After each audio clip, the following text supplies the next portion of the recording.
Welcome to the Sage Intacct product tour for nonprofit organizations. I'm Bob Shago. I work in Sage Intacct product marketing, and I'll be your host today as we take a look inside Sage Intacct to see just what makes it such an ideal financial solution for nonprofit organizations. I'll start today with a brief overview of where Sage Intacct sits in the accounting software industry, perspectives like who uses Sage Intacct, who partners with Sage Intacct, and what the industry has to say about us. I'll point out some key challenges we're solving for so you can see how they align with your needs. Then, before jumping into the demo, I'll point out some main value points we deliver on. Hopefully, this can help you identify elements from the demo that bring value to your organization. In the demo portion, which is the majority of today's presentation, I'll walk through how Sage Intacct provides nonprofit organizations with real-time visibility. We'll look at how Sage Intacct helps organizations increase productivity and reduce costs with configurable workflows and automation. I'll also demonstrate how Sage Intacct provides the flexibility to adapt to the specific needs of your organization, your processes, and your mission. Let's get started. At its core, Sage Intacct has always been dedicated to delivering customer value. This focus shows in our continued ratings on G2 as the accounting software leader in customer satisfaction. Through advancements in technology and through superior customer service, we strive every day to make sure our customers receive real, quantifiable value so that they can keep growing and fulfill their missions. Listed here are just a few of the many nonprofit organizations relying on Sage Intacct with their financial teams. The list of nonprofit organizations switching to Sage Intacct grows daily and is one of our fastest growing customer segments. I think you'll understand why as we get into the demonstration portion today. Sage Intacct is a best-in-class system designed to easily integrate with other best-in-class software solutions. This means that you get to choose the solutions that best fit your organization's needs and connect them to your financial system of record to produce real-time reporting and metrics. In every area of our focus, we're surrounded by the availability of pre-integrated partners. We have over 120 partners, and the vast majority of our customers have integrated multiple systems with their Sage Intacct financials. With more than 15 years delivering cloud financial solutions to customers, we've been a steady recipient of industry recognition. In fact, we are the only financial application that's a preferred provider of the AICPA. We are the only financial provider to have an exclusive partnership with GuideStar. And we are recognized as an industry visionary by industry analysts like Gartner.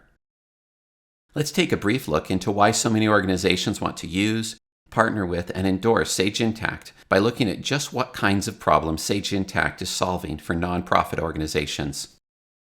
According to our customers, here are some of the ways we're solving challenges and adding value to their organization with Sage Intacct. In the area of compliance with federal regulations and donor restrictions, such as FASB 958, customers tell us that automated reports reduce staff time in producing compliance reports. Year-end audits go smoothly as everything is gathered into one place with drill-down access to details. Easy auditor access allows auditors to see everything they need to do their job without giving them full accounting permissions. Under the area of stewardship, where reporting on financing, grants, and donors is really important, using our resources efficiently lets you focus more on your mission. Providing financial visibility creates a higher level of stewardship to our members and donors, leading to larger donations and grants. Regarding real-time access, staff and volunteers spread across locations still have access to their financials. With Sage Intacct, if you have web access, you're going to be able to access your financial data anytime, anywhere. Board members and executives gain greater transparency into the organization by accessing real-time data in a simple-to-understand format. Organization leaders spend less time explaining performance and more time looking forward on how to build a better organization. These growing organizations are facing challenges, and we're addressing those challenges as we continue to build out technology and services. Our customers tell us that their organizations are forever changed with Sage Intacct. Why do they love us? 2 reasons. First, we make their organization more efficient. By automating processes, improving oversight and controls, and increasing accuracy and compliance, their organizations just run better. This is the everyday, every week, every month stuff. With Sage Intacct, finance runs more efficiently while letting each part of the organization use the best tools for their part of the mission. But that's not enough. Second, we empower them to drive performance and growth. As financial managers, you're asked to do more than execute a process. You're expected to provide information, valuable information, to run your organization better. Lots of solutions give you a snapshot dashboard of metrics. Only Sage Intacct lets you dig deeper to understand the true dynamics of your organization. Only Sage Intacct provides visibility into both your financial and operating data, letting you make better long-term strategic decisions. And we're flexible. Growing nonprofits such as yours are dynamic. As your needs change, so does Sage Intacct. We help you manage your organization for the long term. Efficiency plus growth. With Sage Intacct, you get both. Now that we've looked at what makes Sage Intacct tick and the value we add to nonprofit organizations, let's dive into the system to see how we do it. We're going to look at 4 main areas showing how Sage Intacct delivers real-time visibility. We'll see how workflows and automation make finance teams more productive. Look at how to gain flexibility to match the structure, processes, and mission of nonprofit organizations. And see how you can keep everyone in your organization on the same page by collaborating right inside your financial system. This demo for nonprofit organizations covers real-time visibility. Starting on dashboards, we'll take a look at compliance reporting and visibility into activity for funds and grants. Only Sage Intacct lets you take it one step further to study, probe, and gain deeper understanding of your organization across many dimensions. Our multidimensional, data-rich analytics let you drill down to have greater visibility. For example, let's say you want to know more about the dynamics of each fund. The top-line numbers are okay, but there's more to the story. With Sage Intacct, you get to see budget, expenses, cash flow, and so on by location and fund. You slice and dice the data to find underlying trends in your organization and the true drivers you can use to drive mission success. Before we jump into the demo portion, I want to thank our sales engineering team that works with nonprofits. They build out the demo environments that I'm showing you. We'll start our demo portion today in the product by looking at dashboards. From the dashboard, I'll explain performance card metrics, statistical or what you might call operational information, calculations combining statistical and operational data, graphical charts and tabular reports, activity by funds and grants, compliance reporting, and drill downs to see the details. I'll also show role and function-based dashboards, as well as how to filter by a dimension like location or date, fund or grant. This is my dashboard, a great place to start your day inside Sage Intacct. I'm going to walk through some of the aspects of the dashboard you're looking at. Then we'll move to other dashboards, look at the menu of dashboards, and wrap up with how this relates to reporting. One thing I want to point out right off is that this dashboard is not a snapshot from previously exported data. Unlike other dashboards or visualization tools where they're exporting data to build out a dashboard and you're looking at metrics from yesterday or last week, this dashboard shows live, up-to-the-minute data. If we were to have changes such as added expenses, they would be reflected here in the metrics we're looking at. These items across the top are performance cards. They're kind of a scorecard that lets you see right up front what's going on with your organization. For instance, this one looks at a group of accounts around expenses. It takes the summary total of all those accounts for the specified period.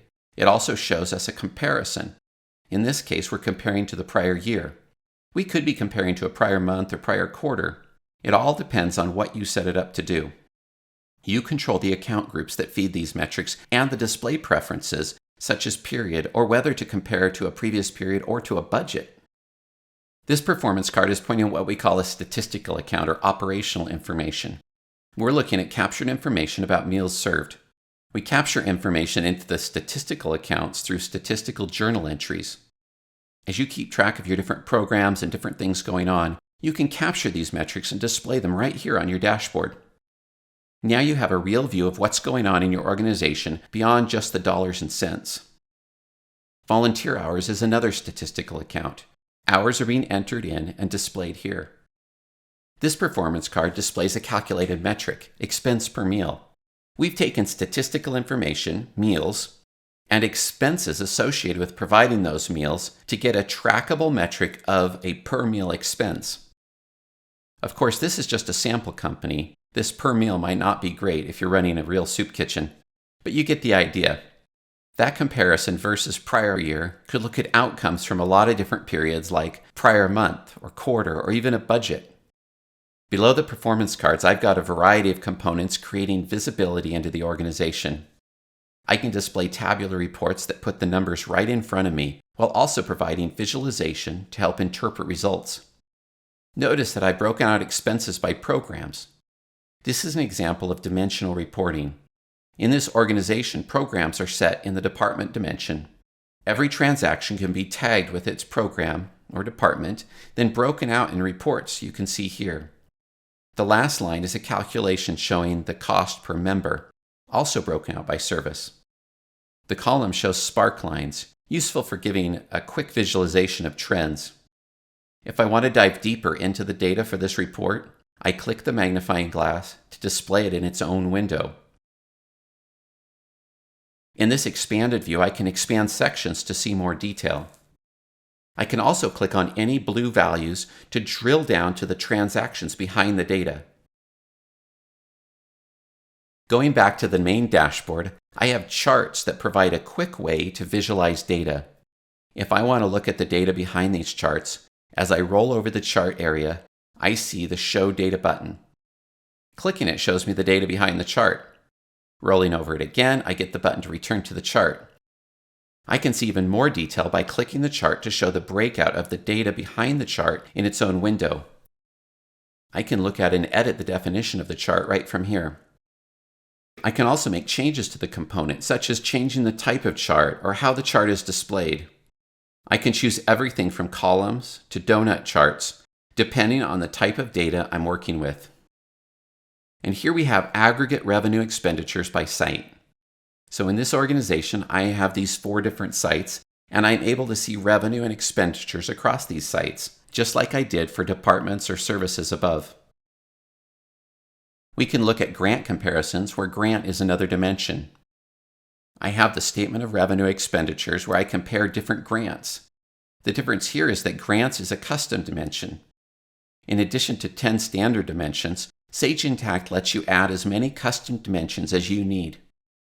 I'll talk more about that and how that helps nonprofits as we look at dimensional reporting. As I look at what's going on with the different grants, I'll go ahead and expand this because I notice that it flows quite a bit to the right.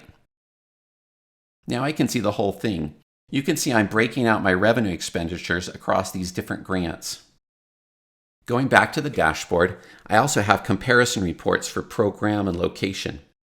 I could just as easily analyze by projects or funds, whatever I define within the organization that I want to see things broken out by. One of the great things we can do here as well is to create compliance reporting. Let me jump over to another dashboard. On the way, let me show you the dashboards menu. This flyout menu shows all our different dashboards with outcomes by my different focus areas. This sample organization has a variety of different nonprofit examples within it. These outcomes are based on different focus areas. I might have a school, a clinic, an association. You can build different dashboards for different outcome areas. You have an unlimited number of dashboards available. I also have role-based dashboards. I can show what the CFO wants to look at. The fixed asset manager might just want to see information around fixed assets. Again, I can create as many dashboards as I need for the roles that I have within my organization. And then I can limit the access to those according to the roles or to individuals within those roles. Here I have this one set up as Compliance Audit Dashboard. I'd like to point this one out quickly. I could give auditors permission to access just this dashboard. The auditors can see the dashboard, but not have access to the whole company. They can look at this and drill down to just the things they need to see. So on this particular dashboard, you notice I've got my statements of activities. We've also been able to handle the new regulations for nonprofits, reporting according to restricted funds and unrestricted funds. Dual reports shows the differences of how we're reporting it across those new reporting requirements. I also have financial position reports here, so they can look at how everything is assigned. If I see any anomalies in here, I can drill down and look into those and see what's happening in different accounts. We can create permissions around any dashboard. I'll bring up the dashboard properties, and from here create both filters and permissions. Filters let me choose as of date or department or project, any of my dimensions, and I can also set these permissions. And in this case, we have an owner. These permissions basically say that we've denied everyone and given access to these individuals. 4 individuals are allowed to see and work with this dashboard. One of these could be our auditor. And this way we can give insight into the system by giving an auditor permission to that dashboard, but not permission to everything else. We can grant them just view permissions to see things around the general ledger and maybe around accounts payable and accounts receivable, but not the ability to actually do any accounting. For more on filters, I'm going over to another dashboard under Outcomes. As we look at our sample nonprofit outcomes, I can set filters at the top of the dashboard. In my dashboard configuration, I can add up to 3 dimension filter dropdowns to the dashboard, in addition to a date filter. This allows me to quickly filter the dashboard and look at just one dimension of my organization to compare and contrast. Changing the date to the last day of the previous year, I can apply this filter and see how my organization looks for that year. I'm seeing a few more green flags on my performance cards. I could go to any of these filter drop-down menus and filter by any or all of them. You can also create dashboards that work as part of a process. I can go to my dashboard menu to the analysis group and look at my budget position. In this case, I'm not bringing in performance card metrics or reports with just actuals, but I'm also looking at budgets. I'm still breaking out by dimensions with my actual versus budget under my different program areas. I also see conditional highlights going on. Notice when I roll over these blue areas, I see a message that says Needs Review. I can see areas that might be having trouble or that I want to dive into and see what's going on. For quick visualization, I have a chart of expenditures, budgets to actual broken out by month across the past year. And I can also look at expenditures, budget to actual in a different format. Here, the line graph gives more of a trend effect as the budget and actual drift apart from each other. Different options allow me to build and change depending on the data I'm looking at. Using my dimension filters at the top, I can go ahead and say, I want to just look at this according to the outreach campaign grant. And I can just select that particular grant and filter my expenditure budget to actual charts. I've limited these charts and the entire dashboard to just that grant. I've only just touched the surface of what you can do with dashboards. One thing here that I haven't yet touched on is how quickly you can work with reports from the dashboard. I can go in and edit a report on the fly.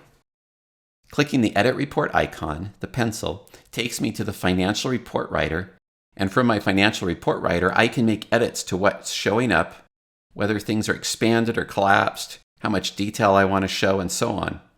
I can even add more columns. When I save these, they show up live back on the dashboard. I can also come into here and decide I really like the way this report is running and working, but I want another report that's slightly different. I can go ahead and duplicate the report. And now I can start working on a duplicate version of this report, give it a new name, and then pull it into a dashboard, or just run the report from the Report Center. Any of my reports can be pulled into a dashboard or run from the Report Center. Let me quickly jump over to the Report Center to show you that area. This is where Sage Intacct keeps reports. I've got this set to all reports for all applications right now. I can change that to narrow the list of reports. Notice the little star next to some reports? This means these are my favorites. After I save a report, I can also go in and I can memorize reports to run and be delivered with certain parameters preset. I can also set a schedule for a report to run and be sent by email to different stakeholders and managers within the organization.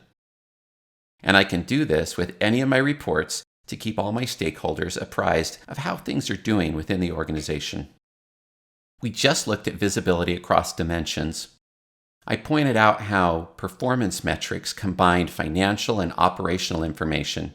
Both visual charts and tabular reports showed activity by dimensions and comparisons to one another and to budgets. We were able to set up compliance reporting right inside a dashboard and drill down to see the details behind the summaries. We saw examples of role-based and process-based dashboards for daily use in different roles and functions. And we also saw how you can analyze information by filtering by dimensions like fund and grant. We're going to transition now to look at workflow and automation. To demonstrate workflow and automation, I'll walk through procure to pay and tracking funds and grants. This is a part of Sage Intacct that makes obvious contributions to your return on investment. At some point, you need to answer the question of ROI. Nonprofits running on Sage Intacct calculate ROI across automated processes, the ability to lead and manage change, as well as current financial resources, and their ability to produce and deliver timely reports to auditors and stakeholders. They've come up with some figures that we've been able to average across our customer base. Our typical customer is able to see more than $150,000 in value annually. This more than offsets the cost of the solution. They generally see an implementation and subscription payback in less than 6 months. And on average, our customers are seeing a 250% return on investment. Your returns will be more or less depending on the size of your organization and the depth to which you use the system within your organization. This demo will show you automation through the procure-to-pay process, specifically how header automation saves you clicks, how attached documents maintain auditability, and how built-in line item information provides more dimensional tracking on dimensions like grants and funds. We'll look at how you speed up everyday lookup processes by putting the history of transaction workflow in easy reach. We'll also look at how we've streamlined time-consuming tasks like approvals and payments. Purchasing is where we're handling expenditures that then flow into accounts payable. On the main purchasing overview, we can see that purchasing has some data elements such as vendors. If you have products and product lines that you purchase, you would deal with those in here. The main thing we're dealing with is our purchase and acquisition workflow. Notice the arrows guiding us through the workflow. This doesn't mean we always have to start at the beginning, but it shows us how different transactions work together. A vendor invoice is the transaction that posts to the general ledger. Let's start this off by creating a purchase requisition. I have a couple of options when I roll over purchase requisition. I can create a vendor invoice approval or purchase requisition. These are custom setup purchasing transactions you get to define. It's all configurable, and it isn't something you need to call IT to set up for you. You configure these using transaction definition menu options, like how things get accounted for and what items get listed. This is the creation menu for a purchasing transaction, in this case, a purchasing requisition. From a list of vendors, I'll go ahead and choose a vendor. I automatically get the contacts for pay to and return to. These are part of default set for the vendor. You can set up every vendor to have a default pay to and return to. You can also create additional contacts and manually change to those if needed. Notice this section at the top of the menu isn't filled in with anything yet because we haven't added anything. When we look at some existing purchasing transactions, we'll see that we get header information telling us the status. We'll look at this in just a minute. In the details or line item section, we can go ahead and select items to purchase. I just select the item and set the quantity. I'll create a second line item the same way. Notice that the pricing is already set for items that I purchase on a regular basis. If no pricing were set for the item, I could set the pricing here. I can also override the default price. Notice when I slide open this window shade on the line item, I see more details. This area is completely editable. I can take fields from here and put them in the main menu bar, or move main fields down to here. It's designed to let you match your workflow. The administrator changes the line item setup and saves it for the entire organization. On this detail panel, I can set different dimensions that will tag this transaction for report sorting and filtering. I'll set the site here. Then I'll set the grant up here. Later, I'm able to use these settings to keep track of expenditures against grants and projects. And I can set these details independently for each line item. I can set the second one to a different grant and site. I could even create an attachment for this. If I had the price quote from the vendor for these items, I could go ahead and add an attachment as proof of what the pricing is supposed to be for this order. I'll go ahead and submit the requisition. Now, once I've submitted a purchase requisition, I can go look at all my transactions. I just click on Purchase Requisitions, and I get a list of them. At the top is the one I just put in. It says it's submitted. This one's waiting for approval. Once it's approved, I can go ahead and convert it. Here's one that's already been approved. I'm going to go ahead and convert this from a purchase requisition to a purchase order. The purchase order creation screen comes up with all the information filled in from the requisition. I see the total amount due and other information at the top. I can see what it's for, where it's going, and so on. At this point, I could make changes if I wanted to. I could put in another reference number or maybe add a message. I'll go ahead and post this as a purchase order. After posting this purchase order, I'm brought back to this list where I can see that it's a pending purchase order. If I convert it again, I can create a vendor invoice. Let's post the vendor invoice. Now the system tells me that it requires a vendor document. From this, I know that a validation rule has been set up requiring a vendor document number on vendor invoices. I'll go ahead and put a vendor document number in there. It looks like everything else is filled in properly. I'll go ahead and post the vendor invoice. At this point, the system creates a bill in accounts payable and the transaction posts to the general ledger. Without retyping anything, I've moved from a requisition to a purchase order to the vendor invoice waiting to be paid.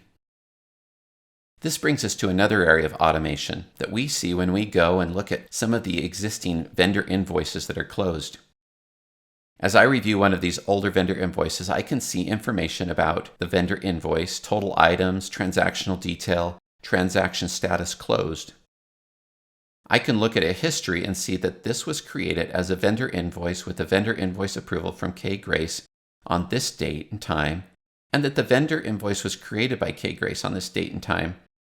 I see payment details, that there was a payment by check on this date. I could click through to any of this information to immediately find out details about an invoice.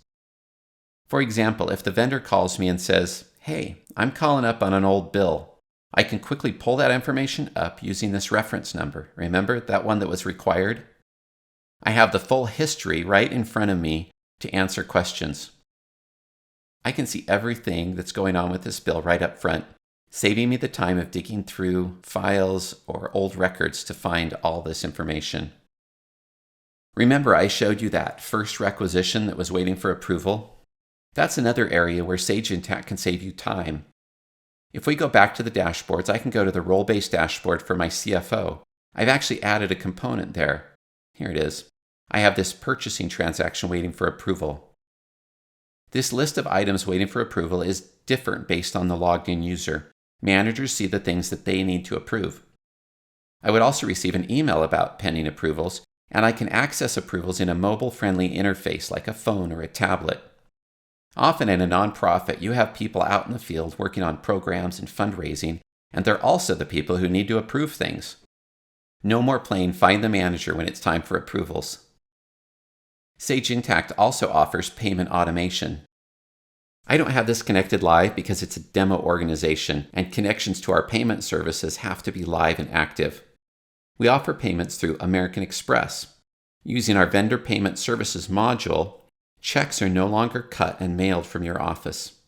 You can simply send the information out to American Express, and they mail checks or send them through ACH as you direct them. Payments go out from your existing bank accounts. Using the ACH payment option through Vendor Payment Services eliminates setting up those NACHA files for each of your vendors. And probably the most appealing payment option is the ability to pay bills with your American Express card without having to give the vendor your actual American Express number. Sage Intacct has an exclusive relationship with American Express, where we've built a card payment process right inside the system. When you pay with an American Express card, the vendor gets a one-time use number they can use to get paid. You've got the security of keeping your card number to yourself while getting the benefits of the float time and card points. Some organizations actually monetize their accounts payable system through this automation, where they're getting enough back from their points and benefits from the card that it's actually paying for their accounting system. We've looked at automation in the procure-to-pay workflow. You saw how header automation saves you clicks, and how you can easily attach documents to maintain auditability. Line item details provide a way to tag transactions for more dimensional tracking, like tracking expenditures to funds and grants. History of transaction workflow gives you a heads-up display to quickly answer questions about a transaction. Approval and payment automation eliminate tedious tasks, allowing you to focus on higher value-add activities. This section of the product tour deals with flexibility. It's shorter than the previous sections, but I think you'll see the value flexibility brings to your organization, especially when dealing with multiple foundations, configuration setup to match your processes, and getting started quickly. When dealing with multiple entities in Sage Intacct, you can navigate, consolidate, grant permissions, and build what you need across entities without the help of IT. When working with a shared chart of accounts, you can add entities as needed with just a few clicks. And you can even bring together entities with different charts of accounts and different base currencies. In this demonstration, I'll show you how we navigate between multiple entities with ease, consolidate with a shared chart of accounts, or run global consolidations, and change setup and configuration using menus, not scripts. I'll walk you through Sage Intacct's flexible user permissions and show you how to get started building out your own reports and charts by duplicating standard elements. We'll start out back on the dashboard we looked at in the first demo. The first area of flexibility deals with managing multiple entities under one login. Currently, I'm on the top level as noted in the header. From here, I see consolidated metrics from across the whole organization. But what if I just want to work in a single entity? From the header where it says top level, I can click to see a list of all the entities. You'll see that there's multiple entities underneath this top level, and they all roll up to this top level. When I select one of these other entities, the system opens a new tab for me. I've slid into this entity and I'm working just in a single entity. I can see that things are very different here. Not much is going on with these metrics. This is just an initiative, but we created a separate entity for it for whatever reason. Maybe we needed a legal structure around it that was separate from the other entities. Here we still have the same dashboard, but I can look at a different dashboard to get a look at some metrics regarding just this entity. I can look at the CFO dashboard, for instance. For just this entity, I notice I have a single revenue source of services because this entity doesn't deal with these other areas. As I look at reports and outcomes for this initiative, I may have decided to create a dashboard that focuses on the mission of this particular entity. From here, because I'm a top level or super user, I can continue to go into any of the other entities and look at the same metrics. If you're working across entities on a daily basis, you might have a tab open for each of your entities. Going back to this top level, you'll notice it didn't close. I want to discuss a couple of different ways we roll up or consolidate the multiple entities. One way, a very simple way, is to have all these entities share a chart of accounts, where you manage the chart of accounts from the top level. With this method, we get continuous consolidation. The system can roll up in real time. Certain GL metrics are still relying on the period close, but you're seeing transactional impact as it happens. The other way we call global consolidations. I'll jump briefly over to an organization with global consolidations. Here are entities for whatever reason require different charts of accounts. Maybe you're running across borders, or you have strict chart of account regulations to meet. In this organization, I can consolidate entities by going to global consolidations and with a few clicks, run the consolidation. So it's just a matter of whether the consolidation is happening automatically with a single chart of accounts, or whether you're going to tell it to run the consolidations in a more global organization. When working in an organization with multiple entities, I can set up a user to only log into a particular entity. Let's face it, not everyone who does work in the system needs to see across the entire organization. I might just allow a user to log into this initiative and not into any other entities. They would do accounting just within this part of the organization. This capability is configurable right inside the user record. Here we can set which entities the user can log into. It really is just that simple. This leads us into the topic of permissions. Permissions in Sage Intacct are granular, so you have flexibility. Just like every user doesn't need access to every entity, they also don't need access to every part of the financial system. In fact, as you limit permissions, you streamline workflows by reducing menu items that show up for that user. As the administrator, I can go to my list of users and see permissions for any of these users. Let's take a look at what access Paul Smith has by clicking Subscriptions. I can see that he has access to time and expenses and general ledger. Clicking the permissions in time and expenses shows me details. I'll expand this screen to see more. I can see that he has access to his own expenses, but not to expense summaries for others. He can simply list and view expense summaries, but is not able to do anything with them. He's not able to create, edit, delete, reverse, or reclass expense summaries. He has not been assigned to an expense approval level, so he's not part of the expense approval process. Maybe we want to give him some additional information or more work to do. With a few clicks, we can open up other things. We can also make sure he can run reports he needs to do his job. Another way to do this, especially if you have a lot of people working in finance, is to set up roles. Perhaps you have multiple people on your team with roles like AR clerk or AP clerk. You can set up roles and then assign permissions to the roles. By simply assigning a role to a user, the user inherits all the permissions of that role. Using roles makes growing an organization quick and easy. You can even duplicate roles and adjust them for speedy flexibility. Speaking of duplicating items to get started faster, let's look at some areas where you can duplicate records to build a variation of the original. In Reports, this is in the Report Center, I can open a financial report in the Financial Report Writer and simply duplicate it. After I give it a name, I can open it and make changes to the report or make changes to the one I'm on, knowing that I've saved a duplicate. Similarly, I can go to any dashboard and clone it. This can be handy when creating a number of role-based dashboards with similar components. You can also duplicate and edit records like customers or vendors, or transactions like bills and invoices. Sage Intacct is stuffed full of ways to help you reduce clicks while adapting the system to your way of working. We've just looked at how Sage Intacct helps you navigate and consolidate multiple entities with just a few clicks. We looked at how you configure and set permissions with clicks, not scripts. And lastly, we briefly saw how you can get started quickly by duplicating and editing existing records, reports, and components. The next part of our product tour looks at some unique functionality in Sage Intacct. Collaboration is the built-in messaging tool that keeps everyone on the same page. With conversations permanently stored on transaction screens and dashboards, you'll never need to rely on recollection or speculation again. In this section, I'll show you the Collaboration Center, collaboration on a dashboard, collaboration on a transaction, and collaboration on a record like vendor. I'll show you how conversations link from the collaboration feed to a related record.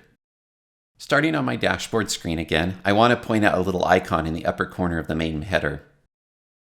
Clicking the icon shows the collaboration feed.